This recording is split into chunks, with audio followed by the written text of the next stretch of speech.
Assalamualaikum warahmatullahi wabarakatuh.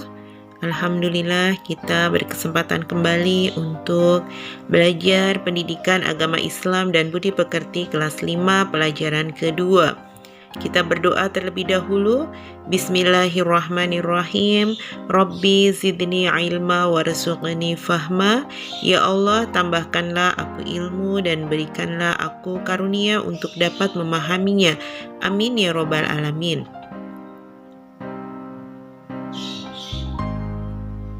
Kita akan belajar mengenal kitab-kitab Allah Subhanahu wa Ta'ala.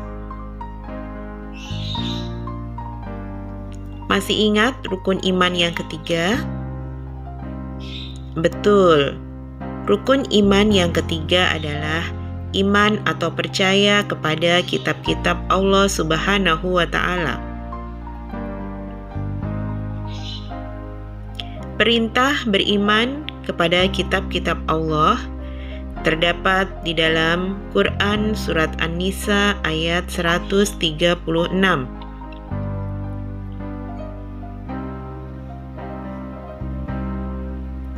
Allah Subhanahu wa Ta'ala menyuruh manusia beriman kepada kitab Al-Quran dan kepada kitab-kitab yang diturunkan kepada Rasul sebelumnya.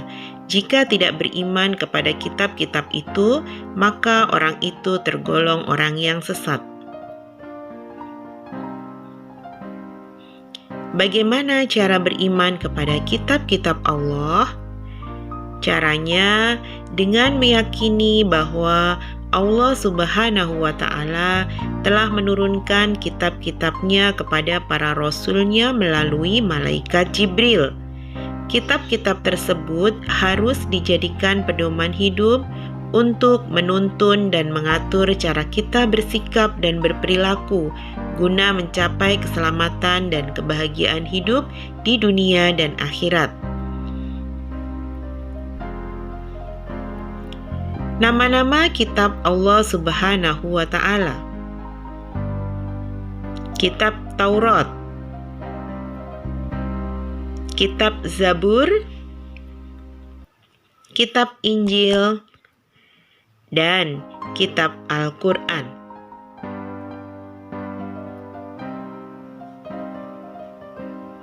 Kitab Taurat diturunkan kepada Nabi Musa alaihissalam. Diturunkan pada abad ke-12 sebelum Masehi di daerah Israel dan Mesir. Kitab Taurat ini menggunakan bahasa Ibrani. Kitab Zabur. Kitab Zabur diturunkan kepada Nabi Daud alaihissalam. Pada masa itu, beliau menduduki tahta sebagai Raja Bani Israel pada abad ke-10 sebelum Masehi. Kitab Injil diturunkan kepada Nabi Isa alaihissalam sekitar abad 1 Masehi di Yerusalem. Dalam bahasa Yunani, Injil artinya kabar selamat, pelajaran baru, atau kabar gembira. Kitab Al-Quran diturunkan kepada Nabi Muhammad SAW pada abad 6 Masehi di kota Mekah. Peristiwa turunnya Al-Quran disebut Nuzulul Quran, terjadi pertama kali ketika Nabi Muhammad menyendiri di Gua Hiro, Mekah. Turunnya Al-Quran menandai awal diangkatnya Nabi Muhammad sebagai Rasul. Usia beliau saat itu genap 40 tahun. Al-Quran terdiri dari 30 juz, 114 surat, dan 6.666 ayat. Diturunkan secara berangsur-angsur selama 22 tahun, 2 bulan, dan 22 hari. Al-Quran menyempurnakan hukum-hukum Allah Subhanahu wa Ta'ala yang terdapat pada kitab-kitab sebelumnya. Al-Quran diturunkan untuk seluruh umat manusia sebagai rahmat bagi seluruh alam atau disebut rahmatan lil alamin.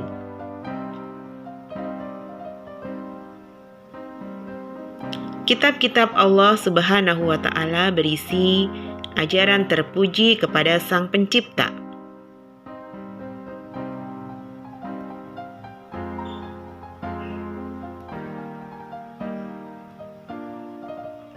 Ajaran terpuji kepada sesama manusia,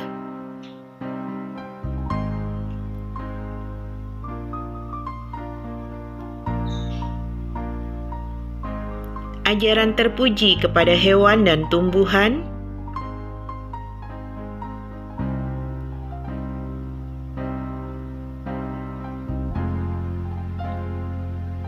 dan ajaran terpuji kepada diri sendiri.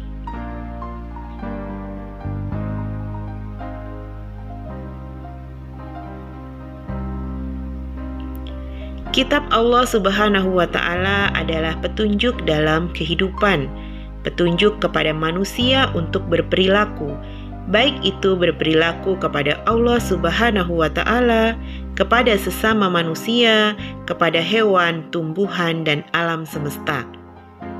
Demikianlah pembahasan tentang kitab-kitab Allah Subhanahu wa Ta'ala.